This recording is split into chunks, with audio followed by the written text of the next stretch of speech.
Let us not only look out for the things that stain us. Mayong adlaw sa tanan, kini si Sister Mary Grace, usa ka madri sa Daughters of Saint Camillus. Uban kita sa pagpamalandong sa pulong sa Dios. Sa atong ebanghelyo karon, si Jesus naghisgot kabahin sa unsay makapahinlo ug makapahugaw sa tawo.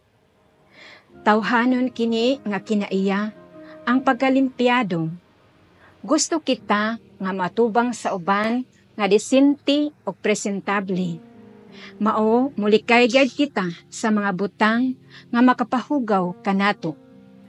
Mulikay kita sa abog, sa lapok, ug sa abang mga butang nga makapamansa sa atong sinina ug sa atong lawas.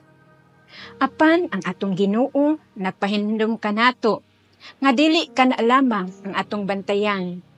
What comes out of man is what defiles him. As we continue to journey through life, let us not only look out for the things that stain us from outside, but also from the things within that can make us dirty.